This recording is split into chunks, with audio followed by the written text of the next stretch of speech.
Okay. All right. So thank you again for being here. I'm going to put a link to the agenda in the chat so everybody can see it. It was also included in the invitation. There's a link to the agenda.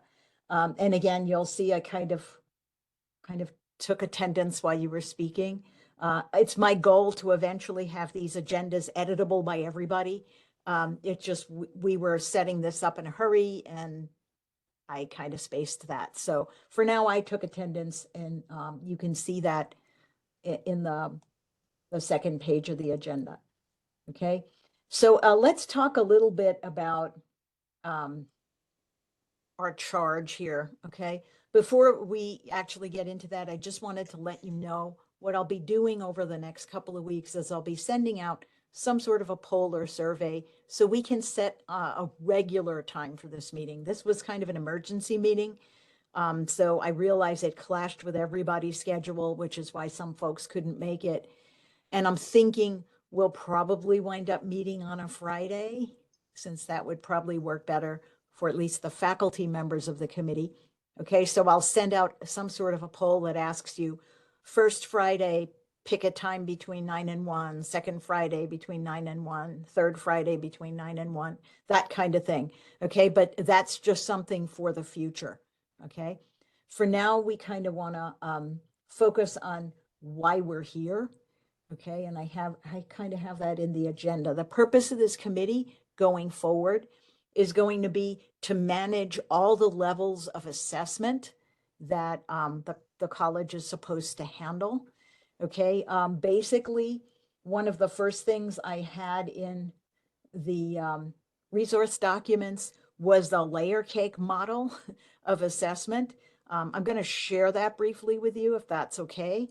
Okay, so let me see how I can do that. I want this share.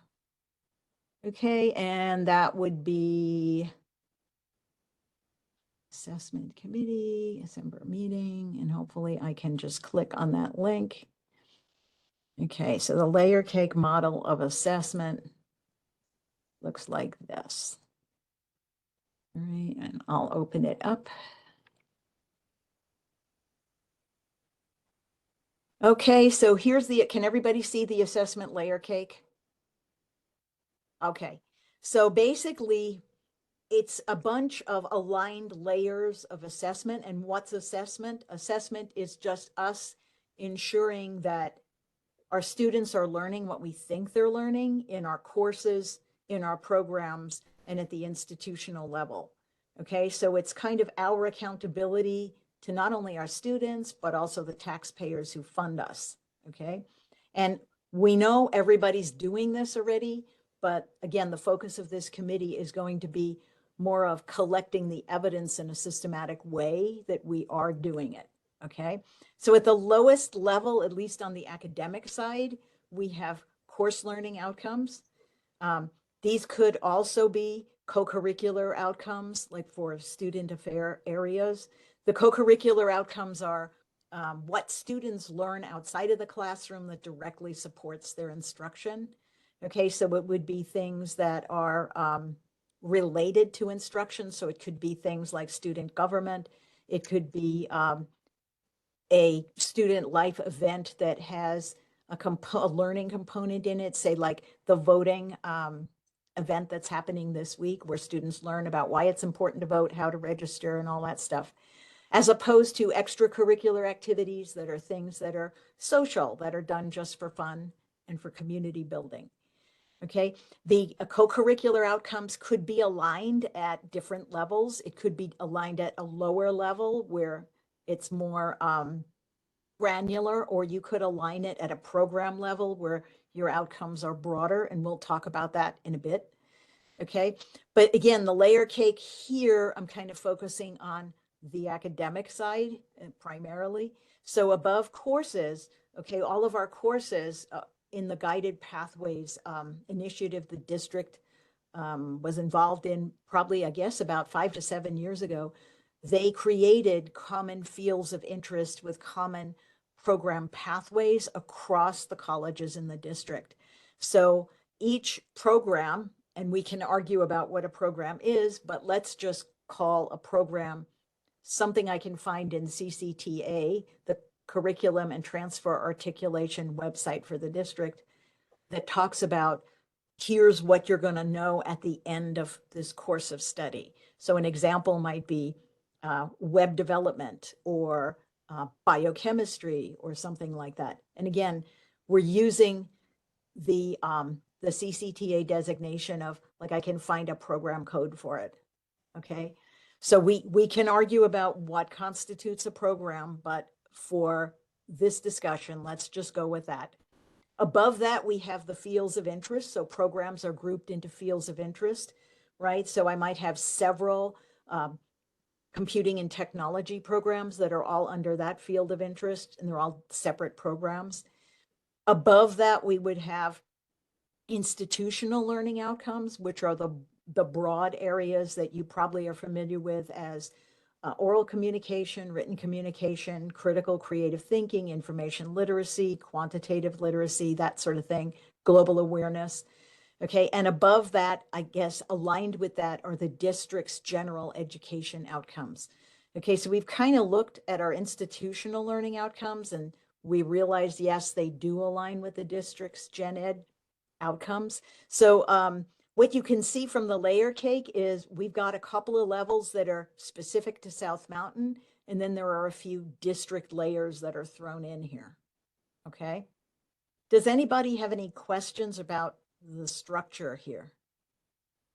Anybody?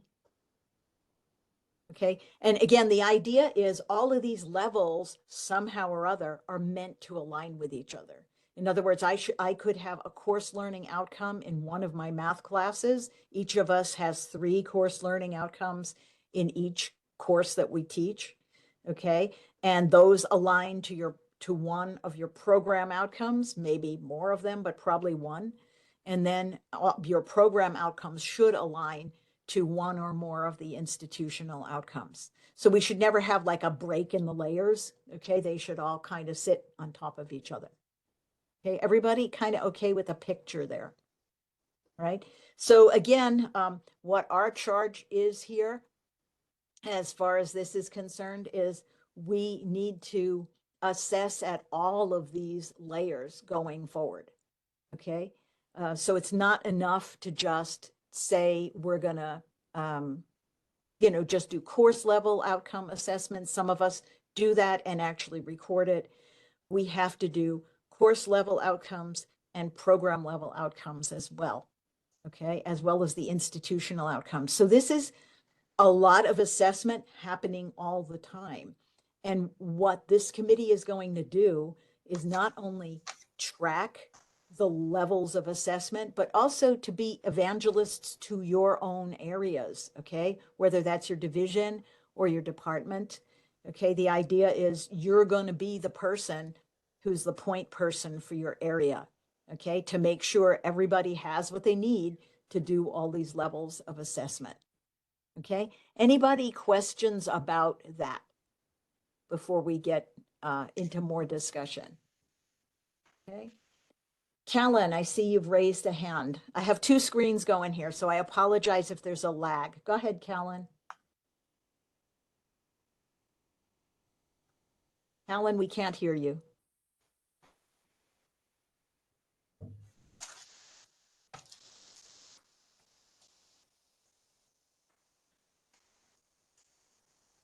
Callan, you're muted.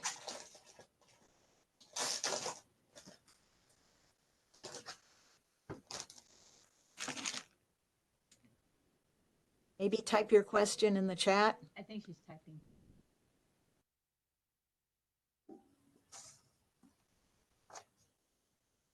Okay, you're saying degree or certificate pathway. Okay, basically, a program could be either a degree or a certificate pathway. We may wind up with SLOs for fields of interest. We don't currently have those. Okay, so right now we're just starting small. Okay, and Tim gave you a suggestion as far as how to get your audio working. One other thing, I want to make sure everybody's clear on this. We have two paths that we're working in parallel, okay? We have the ideal path, which is what this committee will do going forward, which is to, vet all of our structures and documents through shared governance, socialize them all with faculty and staff, and get feedback, okay? So that's the going forward ideal path. What we actually have going at the same time is we have an emergency path, okay? We are in the process of rewriting our mid-cycle assurance argument for the HLC. This is something that has to be completed by the end of September. So we're talking 2 weeks out, okay? So what we've done in the interim is we've come up with a tentative structure, with tentative forms that haven't been vetted by anybody, okay? And we're trying to get faculty and staff to pilot program assessment, co-curricular assessment, institutional assessment, so that we get actual evidence, okay? I spoke with the district support person, the person that is supporting us through this process is Dr. Matt Ashcraft. And he is a peer reviewer for the HLC, so he's aware of what the criteria are and how they're evaluated. He said, it is not going to be enough for us to just put documentation in the assurance argument of how we plan to do program assessment and institutional assessment. We must actually pilot it and give them about 5 instances of actual data, okay? So understand, we have the going forward in the ideal world, and then we have this, oh my gosh, crisis, we have to get something done in 2 weeks that produces data. The reason I'm saying all this is I understand that there might be problems with the structure or the forms. As long as it's not a showstopper, can we please keep those for the next 2 weeks? Because we're using them to collect data. And then we can make whatever changes to them our heart's desire, okay? And then put it through shared governance, okay? Yeah, I know, Lucero, thank you so much with that, with the civic engagement event. Okay, so the other things that I had in the resources is I have an academic program assessment plan. Okay, again, all of these documents are shared in the minutes, not the minutes, but the resource documents in the agenda, so you can take a look at them. Most of the faculty on the call have already seen this document because lucky you, I picked you to be one of the people assessing the program learning outcomes for your program. The other thing we were able to do, which is necessary in order to do program level assessment on the academic side, is we needed to generate what's called a program curriculum matrix for all the programs we want to start with. And this is something I was able to leverage ChatGPT to help me do. Okay, so we're producing matrices if you think of it like a spreadsheet that has the program learning outcomes on the top and all the courses where they're actually touched on down the side.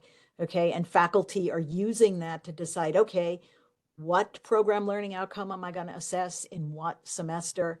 That's what the HLC wants to see. They also want to see piloting, assessing at least one of those now. Okay.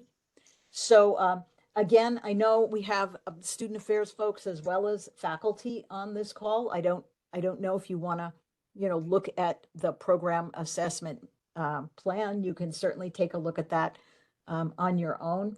But basically, what I want to talk about, if you don't mind, is co-curricular assessment, because I spoke with Dr. Scott briefly yesterday, and what I shared, and they're also in the resources in the agenda, were some broad level, like at the program level of co-curricular outcomes. They would apply across all of our co-curricular programs, so like athletics and student life, advising, all of those things. They're very general and they're very high level. Okay, and I shared those with Dr. Scott. And again, they don't have to be at that level. Every co-curricular area can write their own program learning outcomes, but the deal is they have to align with one or more of our institutional outcomes. So it's important when you write co-curricular outcomes, make sure you're not just assessing how a particular event went, that you're actually talking about what your program's trying to do. Okay, so let me just kind of show you what I'm talking about. Let's see if I can share this. Sorry about the back and forth with the sharing. Okay, so there's the assessment layer cake. Let's see if I can share this. Just to give you an idea, okay? So these are proposed. Where did they come from? They came from another college in California. Okay, and again, they're for your consideration. You don't have to adopt these, but I guess the beauty of these is they might apply across multiple student affairs area. Okay, so civic engagement and social responsibility aligns to diversity and global awareness and SMCC experience. Leadership and personal development would align to the same institutional outcomes. Career and professional development, Maricel, this is your thing. Okay, oral communication, written communication, and SMCC experience is primarily a well-being institutional outcome, like students are thriving. Critical and ethical reasoning, we got a critical thinking and information literacy in institutional outcomes, so it would align there. And then wellness and self-efficacy. Okay, so these are very, very broad. They're not at the granular level of maybe what your particular area does, but I put them out here for your consideration. If you prefer to write your own co-curricular learning outcomes, that would be great. I mean, that's fine. The other thing that I created to match this is kind of a co-curricular assessment plan that would go along with it. Because again, remember the two paths we're working in parallel. Ideally, we'd have all the time in the world for you to create co-curricular outcomes and plans of your own to assess them. But we need to provide some evidence of co-curricular assessment within the next 2 weeks. So if you can come up with your own learning outcomes, your own plan for assessing them, and collect your own data in the next 2 weeks, that's great. Okay, so again, unfortunately, we have the long range ideal situation and the house is on fire situation. So what do the student affairs colleagues on the call think? What are you thinking about co-curricular? Anybody have anything you want to discuss? So if I may first, just for the student affairs team, and then please chime in. The reasons you all were selected was specifically because of the existing work that you're doing. And so I think if we look at, I think we have 1, 2, 3, 4, let's see, 5 of us, we should have 5 different areas or co-curricular, whether we want to call it activities, programs, or what have you, that we're going to move forward as part of this plan to be able to be reflected or represented in this current phase. So we're not going to go and seek out other student affairs areas to say, hey, what do you think about participating in this? You are it. So I think like Arnold, it was the Cougar Kickstart and kind of the work that is happening there. Todd, your work with athletics. Callum, if we look at kind of the advising model, Maricel has some stuff with career services, and then Lucero with the student life and leadership work, we want to do the civic engagement. But I want to just set that tone that this is really the team that will help be building out the work for this particular argument. And then if we choose to scale up, we'll do that, or even look at other co-curriculars. So I hope that helps, and then you all feel free to share what your plans are. Is it a reasonable ask to have you guys share some kind of evidence by September 26th?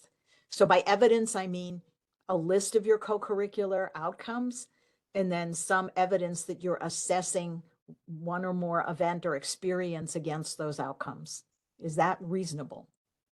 This is No, Todd. it's This is not, Todd. it's not reasonable. I can do it for sure for athletics because I'm trying to wrap up the information that we collected recently through our athletic orientation. So it should not be difficult at all to have it done in a week. That sounds wonderful, Todd. And again, remember, we need the two things. We need the outcomes as well as your assessment. Yep, no problem. Okay. And then if you want to change these moving forward, like I said, there's that ideal path we're headed down. This is a quick and dirty, what can we do? Yes, Dolores. Would it be a good idea, if it's even possible or available, to reach back as far as possible within the last 2 years? Or do we want to just be as recent as possible? Does anything exist from the last 2 years? Do we want to consider that? Instead of shoving everything? Or do we just want to go with something we've done fairly recently? I see something from calendar in August. Todd mentioned something that just happened this semester. Is all of that going to be okay? If from August forward, is that okay? Would that be acceptable? Based on the feedback I've heard from Matt Ashcraft, who is our liaison, pretty much, they would prefer more recent stuff. Ideally, if you were going to go back into the spring, I don't think they'd have a problem with spring, but I don't think we want to go back years, because even with the course assessment that we showed them as evidence, some of it was from 2022, and they were saying you don't have anything more recent.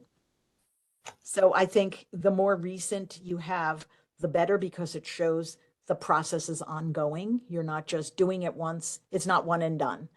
Okay. It's an ongoing process. And that's kind of where we're headed. We're going to try to implement some sort of a structure that will kind of move forward. And Tim, that's kind of where you come in as far as software is concerned. I know we're talking about nuts and bolts here because we've got this HLC argument that we're trying to get finished in 2 weeks, but eventually we would hope to borrow somebody else's software. So this isn't all in Google Docs. It's kind of, that's the way it is now. We were able to get a service account to separate it from my Google Drive. I'm working with Delbert to move all that stuff over. But again, we've got this 2-week deadline. Nothing's going to change in the next 2 weeks. And then after that, we're going to try to make it reasonable. Okay. As far as maintaining it and making it sustainable. What do you think, Tim?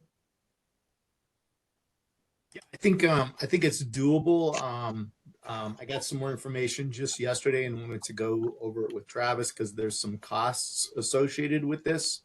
An initial cost and then a reoccurring cost. It's not much, but there is a cost associated with it. So, and as we start talking about budgets and tightening and all that other stuff, it's a topic we need to address. But I think if we can, if I get the go ahead from him today, I think we can get something going really quick, and we're going to use an outside or somebody from the district office to kind of spin it up for us because they just did it for Estrella on their new instance. So okay, is this CATS or is this a different tool? it's the same tool. It's the same tool. Just Estrella needed to migrate it to the new version of Drupal, and they ended up using somebody at the district office to do that. And so we'll do the same just because he's versed in it and can do it in a more rapid, efficient manner. Thanks so much, Tim. I appreciate that. I think Lucero, you were first, then Carrie. Yeah, so you might go over this later. How do you want us to submit this information? Do you want us to, yeah. Okay, basically, if you take a look in the resource documents, you can see I created one document that had your course learning your program learning outcomes or your co-curricular outcomes, and then a plan for assessing. Just give me 2 documents. You can email them, okay, to me, and I'll make sure they wind up in section 4B of the assurance argument because I'm one of the writers of that section, and I'm in the process of collecting evidence for it right now. So basically, create like 2 documents, one with your outcomes, one with your analysis of it, okay? And then just email them. Does that answer your question, Lucero? For every event or in like gather them all? We're just going to do whatever we have currently. So we don't need a bunch of events. I'm looking for one co-curricular assessment document from several areas, that would be better than multiple ones, say from student life, Okay. right? So one from student life, one from outreach, one from advising. That's better as far as the HLC is concerned, because one of the things they had concerns about was consistency across the college, both on the academic side and otherwise. They said, we can see it's being done, but it's not being done consistently. So variety is what we're aiming for. Sound good? Yes. One more question. I don't know if I have access to that resource page you're talking about. I have the rubrics. Okay. I don't know. When Is you it on say the resource page, drive? okay, it's in the agenda that I sent you. Oh, and agenda. Okay. Thank you. Yeah, and I'm pretty sure they're shareable for viewing. Okay, Carrie, what's your question or comment? Really quick, for the co-curricular, are those exclusive to student affairs departments? So advising, career services, student life, et cetera? No, any co-curricular area, anything, for example, we could do internships, or are you thinking counseling? I Is that was what you're thinking thinking? counseling, Yeah. and some of the, yeah, I was thinking counseling, the FYE program, but that would be more of the academic program Right, assessment. right. But counseling services potentially. Mhm. Yeah, no, it's not just student services. Again, this is a fairly broad area. And again, we were trying to get a subset, like Dr. Scott said, part of the reason folks are in this call is because we're expecting you to help us with the lift initially. But yes, Carrie, certainly that would apply. Great. Thank you. Yeah, thanks. Christina? Marianne, I don't know if I missed it, but you created that visual that shows the 3 different blocks of co-curricular, curricular, and extracurricular, and the left, Yes. maybe Deb sharing that with them. I'll share Good. that. Okay, That's a good visual. let me get to that. Okay. All righty.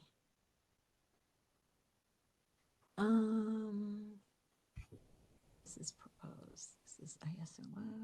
And if you don't mind, while you're doing that, one of the other things we need to build into the argument is our definition. And so I think what Marianne will show is like getting to what South's definition of co-curricular is. And then that is like a springboard to the types of co-curricular activities that we'll want to focus on. Can everybody see this? It's kind of tiny. Okay, and I'm happy to share this document as well in the agenda.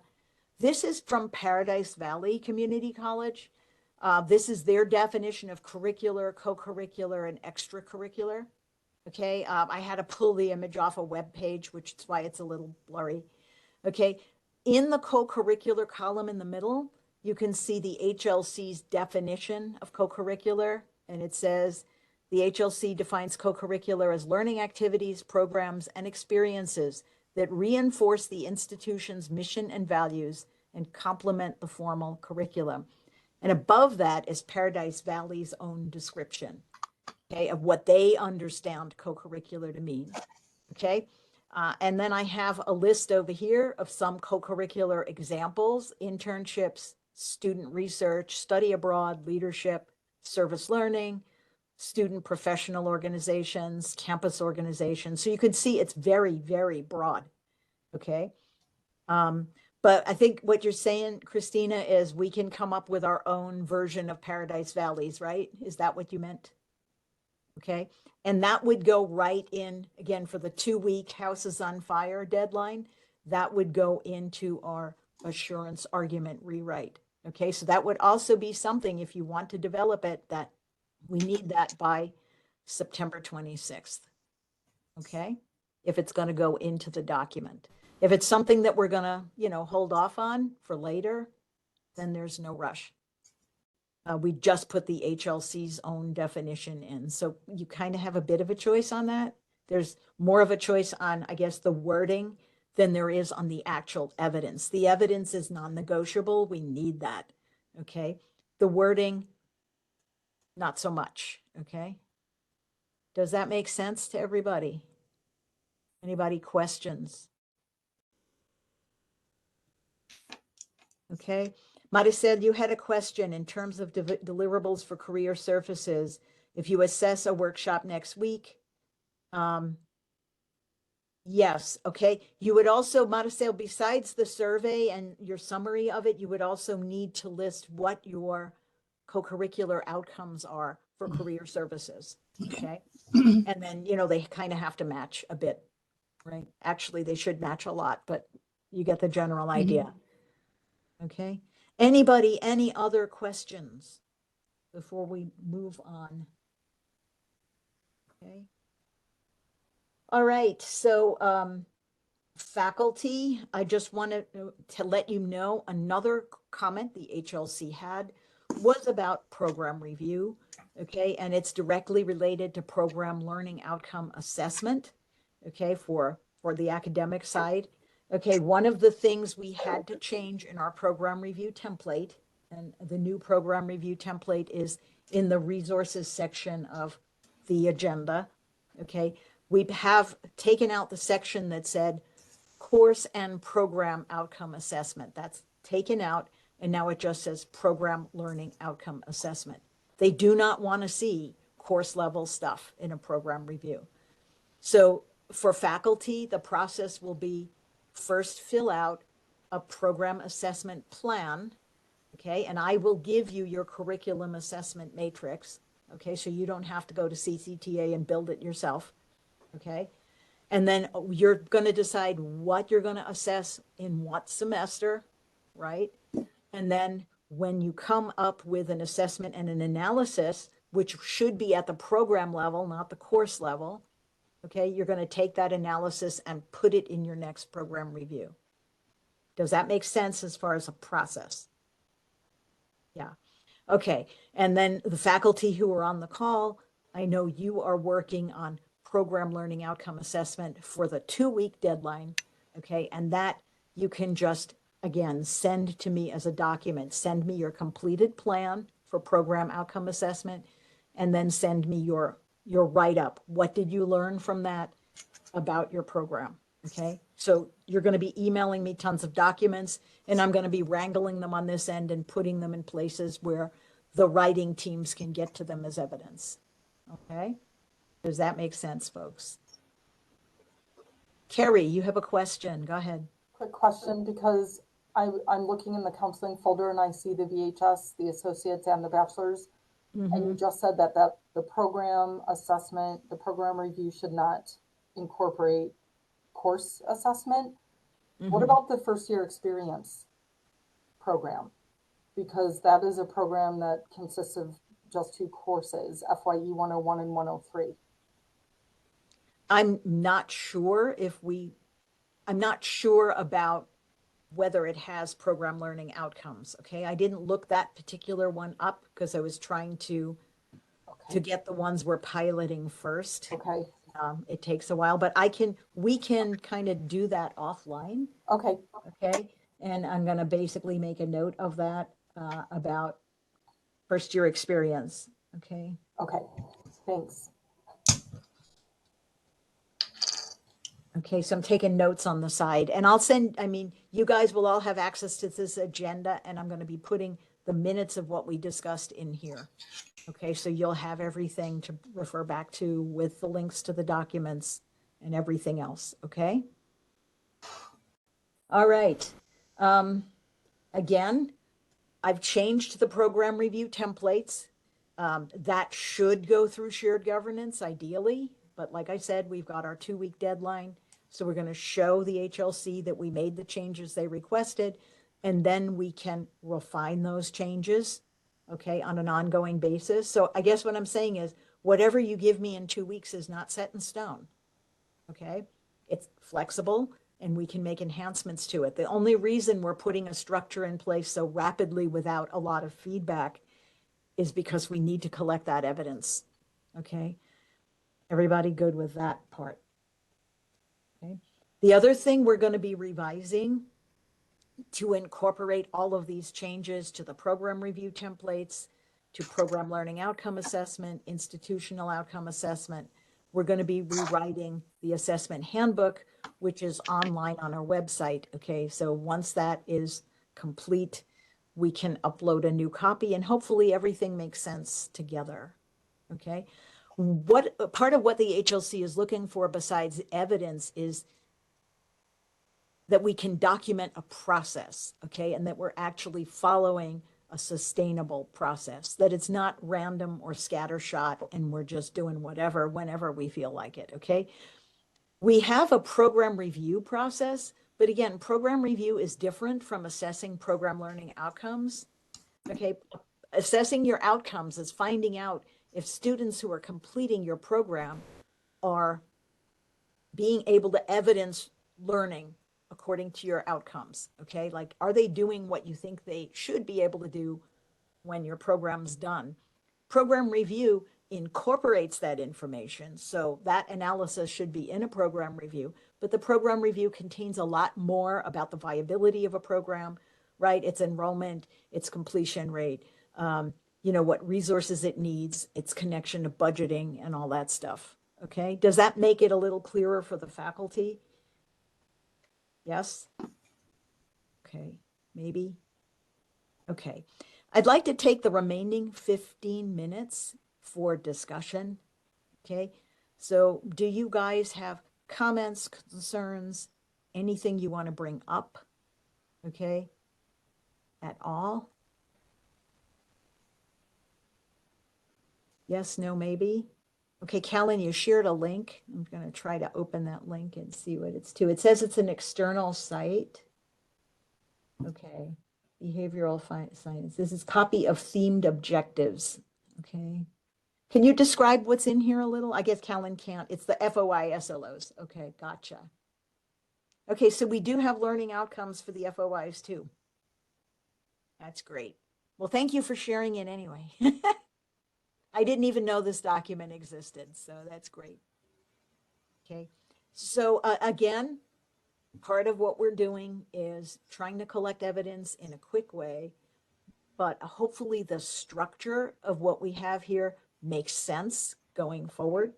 And again, we're more than willing to have you guys participate in making changes to this on an ongoing basis after we wrap up the assurance argument in a couple of weeks. Okay?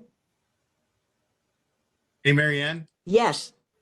So just a quick question or comment, I guess. I was reviewing the document that you have in here for the non-instructional academic programs and services program review. Okay. That document looks like it hasn't changed a lot. If anything, I think from the previous program review documents that at least I had been doing for technology, is that correct? Right. Again, I wasn't aware that this committee was going to handle all parts of the college, right? So I'm not talking about non-academic program review. This is academic non-instructional, so things like library, CTL, okay, and learning resources, so things that report to the VPAA but are not classroom based. Okay, so whatever you're using for your program review, I think Dr. Marshall is the one who's in charge of those. I'm not sure. Okay, what we're trying to do here is we're finally trying to like break down the silos a little between student services, the administrative side, and the academic side, so we're all somewhat aware of what's going on. Okay, but again, it's not our purview to change everything for everybody all at once. Kind of like that movie title, Everything Everywhere All at Once. We're not doing that. Okay. Does that make sense? Did that answer your question? Yeah. I guess, you know, from an institutional standpoint, at some point in time, whatever tool or document I think that we decide on, right, from an instructional, from an academic program service, and then a non-instructional, right, we should probably be somewhat similar and consistent in that, right? Right. Right. And my only interest, I guess, was centered around how cumbersome this document is. It has a lot of information that just seems like it's, you know, I don't know. I guess if there's a way that we could streamline it some, that would be Absolutely. a big win for me. And the good news is at least again, when does the student services and administrative side have their next program review cycle? You know when you have to write again? I think I think it's coming up, right? It's coming up. Okay. It's real soon because I think we did ours. I have to look and see. I think 3 years ago. I think. So. Okay. Again, I agree with you. The more in line our stuff is, the better. That Right. that template and rubric were actually stolen from from I think administrative services a couple of years ago and then tweaked a little to suit the academic non-instructional programs like library and CTL and stuff like that. So again, it would be Yeah. great if we were all on the same page. Okay. And Yeah, I mean, yeah, go ahead. they were part of Maricopa Priorities, like what, 10 plus years ago, right? That was a document they created, and then we just kind of carried it over. So Right. Right. I get it. I don't know. I Yeah, have a an lot- interest. Yeah. A lot of things are there for historical reasons, not good Right. reasons. Yeah. So, all right. I know I've talked to my my vice president just in the sense that, you know, for technology, we did, I think, like 4 or 5 of these for every little department within my department. And I Yikes. really, I want to kind of rein that in to really be more, maybe 2 areas Okay.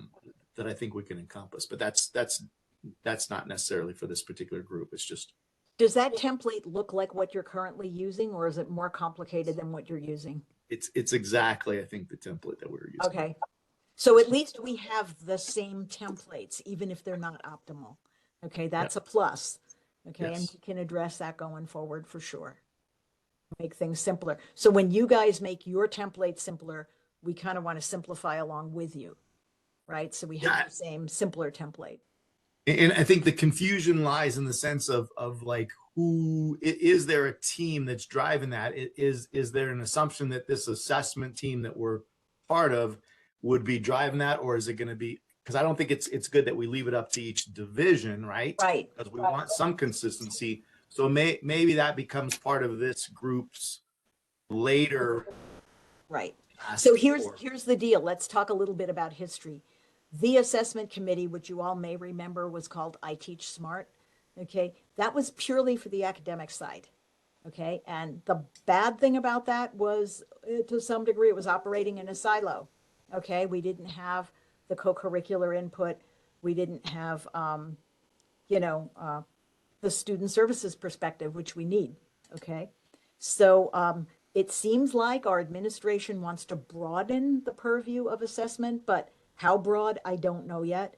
I think it would be a good idea. I mean, we have Dr. Scott is on this committee, but we should probably talk to Dr. Marshall and find out how all of this is going to fit together. Okay. As you said, Tim, that's a going forward question. Like, what are we doing going forward? But it's a good question.